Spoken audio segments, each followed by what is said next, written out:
So this is an interesting podcast that I'm going to attempt to make happen here in these weird circumstances I found myself in. I am actually in my car and it is raining. And like I said on the most recent podcast we recorded, my car keeps randomly honking. So during the process of this recording, it is very possible that my car will just start honking and completely ruin it. Also, you can probably hear my blinker. Like I said, also it's raining outside, so that's making noise.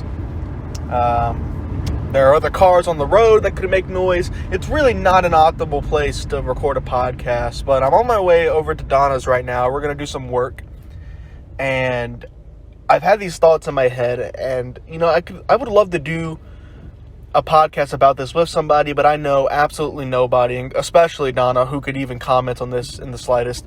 And I thought I could make a video, which I still might do, because this might go horribly wrong. I might listen to this and then nobody else in the world even listens to it, and I'm just talking to my future self right now. And I'll make a video on this topic if this podcast doesn't work out. But I want to talk about a TV show, a Netflix original show called Glow. That's GLOW.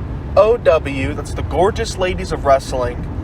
Back in the 80s, there was an actual show called Glow, the Gorgeous Ladies of Wrestling. It was a wrestling company that featured all women wrestlers. And it was a really interesting story that happened in real life.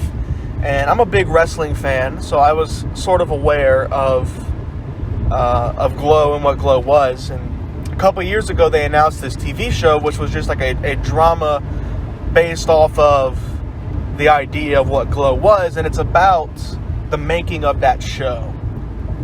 So it has now had 3 seasons, renewed for a 4th and final season.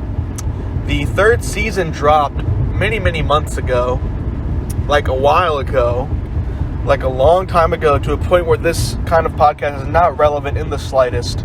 But I'm just now talking about it because even though I'm a big fan of the show, I actually just now completed it because the 3rd season, because I got kind of disinterested because I binge watched the whole 1st season when it came out, binge watched the whole 2nd season, started to watch the 3rd one, then stuff came up, and I just burnt out on it.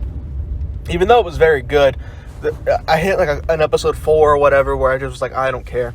So I didn't watch it for a while, but just recently I had the sudden urge to go back and finish it. So in the past day, I've binge watched 6 hour-long episodes of season 3 of Glow, and it was the best season yet. I'm a big fan of the show. If you have not seen it and you have any interest in wrestling, it's especially for you because they do a great job going over real-life wrestling terms such as kayfabe, and they explain taking bumps and the whole process of actually making a wrestling show and being a wrestler, and I really enjoyed that aspect of it. And also, it's just a very good drama show about all these women, and it's sort of like the way I could describe it, it's like a mega liberal show, which I'm not saying I'm mega liberal, but just like it's all about diversity and these different people with these struggles, and it handles a lot of big issues like that in a very elegant way that isn't forced down your throat. And that's my problem with most shows. Whenever they handle that sort of thing, they shove it down your throat really, really, really hard, all these issues, and I'm like, I get it, but you're not making an entertaining show. This show manages to incorporate those issues into the story very, very naturally and actually add to what's happening in the show and the story and the drama and the characters. And it does something really important, which is it makes you care about the characters long before they start saying, isn't it bad that people are racist? Yes, I know it's bad that people are racist. I know. I don't need a TV show about wrestling to tell me that. But the reason it works is because what it does is it introduces these ethnically diverse characters, and then you get to know them really, really well and really care about these characters and really like them, and then something bad happens to them that is racist or homophobic. There are a few lesbian characters on the show, and it happens very naturally in the story, and then you're like, oh crap, that sucks. I don't like that. And it makes you actually think about these things and find these characters relatable, even though obviously I'm not a lesbian. I don't meet the criteria for such a term, but I still related very, very heavily to these characters and their struggles because it handled it so elegantly. So I definitely recommend the show. But what this podcast is actually about is just wrestling in general, because I told a friend of mine recently that I was watching Glow, and that they're like, Glow, what's that? And I explained it, and then she was like, well, why do you watch a wrestling show? Like, do you like wrestling? And I'm like, yeah, I like wrestling. She goes, like the fake stuff? And I'm like, yep, the fake stuff.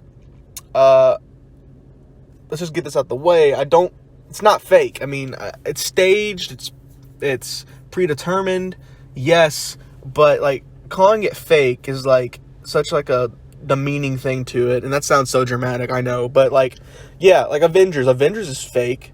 But you don't go like, oh, that fake movie? Like, what is that even supposed to mean? That it has to be real for it to have any point or matter at all or be legitimate? Like, that's so ridiculous, the idea of like, well, is that fake stuff? So yes, wrestling, such as WWE, AEW, New Japan, World Wrestling, like pro wrestling, professional sports entertainment. Yes, it is predetermined. But calling it fake is just not even true, because it's not fake. You can't fake doing a triple backflip off the top rope of a ring. Like, you can't. I don't understand when people go, that's fake, or faking a body slam. People die in this business. People get seriously injured all of the time. It is sometimes really difficult to watch wrestling because of the fear of these people getting injured, and you see them doing these high-flying moves, and you almost want to tell them to stop because it's like they're going to get injured. It's a very dangerous sport, full of injuries. It is very legitimate. It is very real, these things that happen to these people. Yes, it's predetermined. Yes, before they go out onto the ring, they say that this guy is going to beat this guy by pinning him then. But hey, Avengers, like I just said, that's not real. Like Chris Evans is playing a character. It's not like Captain America and Tony Stark are actually real people going out and there's just a camera following them around watching this happen. Like, yes, that's predetermined. That's a script. It's exactly the same with wrestling. And that's what this podcast is going to be about. It's just kind of defending my love of wrestling, which is so ridiculous because you shouldn't have to defend something like that. I just love it. And the reason I enjoy wrestling is because it is fake. It is a TV show. It is a storyline. It's entertainment. It's like watching the Avengers. And just like you watch the Avengers fight a robot, you're watching Finn Balor fight Seth Rollins. You know, it's what's the big deal? Why is it such a looked down upon thing? I really don't understand it. And the best way that I can make my opinion clear is by comparing pro wrestling to a play. Now, I have written 2 plays. I have performed in plays. I've helped direct plays. I've been very heavily involved in theater before. Like, I'm a big theater guy. I love theater. I love going to see theater, musicals, anything on a stage. I love the stage. I love seeing how they do things. I'm a big theatrical fan, and so that I think that gives me a legitimate ground to stand on to make this comparison. So whenever you are making a play, you have somebody write the script, and then they have a venue for it with a stage, and then they build the set, then they cast actors to play those roles. So let's just use a play, for example. I don't know if I want to use one that I wrote that not anybody knows about, or that is like a very popular play. Let's say the Phantom of the Opera. You know, that's a musical. It's an opera. It's a stage performance thing, right? So yeah, Phantom of the Opera. Somebody wrote that. Somebody wrote it, and then they found a stage to perform it on, and then they had these characters, and then they had auditions where people auditioned to play those characters. And these people who auditioned had to have talent. They had to have acting talent and singing talent. And if they were talented enough, they were given those characters to play on stage and follow the script and get through a story. Now let's look at wrestling. You can make the exact same little story like that I just told about Phantom of the Opera. You can take that to wrestling. So you have somebody write a script, write a storyline that's going to happen, maybe about somebody getting the championship. And then also there's a script to be said in the ring. Now, most of what wrestling is improv, but they pre-plan it. Like I've said, it's staged. Yes, it's pre-planned. Just like the Phantom of the Opera is pre-planned. When they go up on stage, they have lines and blocking and stage to follow. So when they're going into the ring, which in this case is the stage, obviously, they have a script to follow. These actors who auditioned to be these characters. For example, The Undertaker, obviously that's a character. That's not the guy's real name. It's not Undertaker. Excuse me, sorry. His real name is Mark Calloway. Mark Calloway, a wrestler, who in this case would just be like, in the analogy I'm making, would be an actor, auditioned to play a character, The Undertaker, such as an actor auditions to play the Phantom of the Opera, and then when they get cast as that character, they're given a script of what they're going to do when they go out on stage to entertain people. And they complete that script. And in the process of that, just like the Phantom of the Opera would have to sing, the wrestler has to wrestle. And then you get the story is told. That's why I like wrestling. It's just a play. It's just a story being told, but instead of having a sword fight on stage, they are doing wrestling moves on stage, which also is extremely impressive. The wrestling moves that these wrestlers can pull off. I mean, like I said, it's not fake. But these things actually have to happen. It's not CGI happening in front of you. There isn't a screen with this, with these CGI battles happening in front of you. These are real people doing these things to each other. These real moves live, performing this. You know, when you're on a movie set, you can have a stunt double do the stunt over and over in way more safe conditions sometimes. It depends on what the stunt is, obviously. And when you're a wrestler, you're doing it live in front of the audience. You have to get it right that time. Of course, you can practice, but you're doing these real moves. You are taking your body and doing a front flip. You are picking somebody up and slamming them down on the mat, which is it's a hard mat. It's not like a freaking bed. Like it's a mat. It's a really hard thing, the ring is, and you're trying not to kill the person you're with. You're picking them up and dropping them on their head. You're doing these moves. It's real. Yes, before they do it, they say this is what's going to happen, or they're in the ring and they improv it, but it's still real. Just because they're not actually trying to kill each other. Oh, and why? I don't understand why that's like a knock against it. Like, do you want these people to actually try to kill each other? That would make you be okay with wrestling. So if the two wrestlers in the ring were actually trying to murder each other by dropping each other on their heads, then you'd be okay with wrestling. Then it would be a legitimate thing. Right, that makes perfect sense. So I guess a sword fight on stage isn't legitimate unless they have actual metal swords and are actively trying to cut the other person's head off. If they're not actually trying to do that, then it's not real. It's not legitimate. Like, that's ridiculous. It's, when you put it that way, it's such a ridiculous thing to say wrestling is fake and I don't like it. It doesn't make sense. I don't understand it. I don't understand the stigma. But also, I've been a wrestling fan most of my life, so I guess I never had a chance to think it was weird or dumb. And, you know, I never thought wrestling was real, by the way. Like, even as a kid, like, I knew it was fake.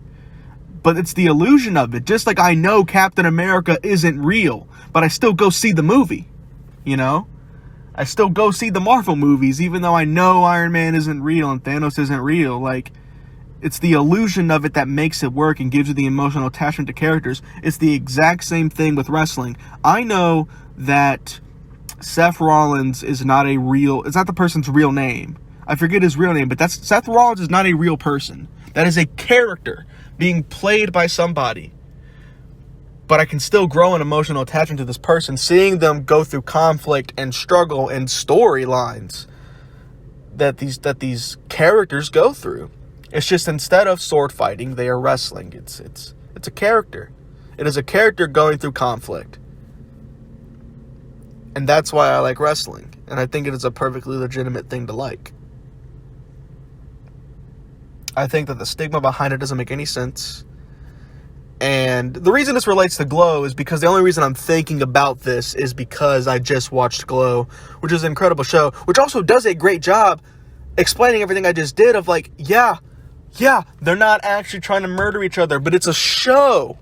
In the third season, they end up in Vegas doing a show. It's just a show to entertain people on stage.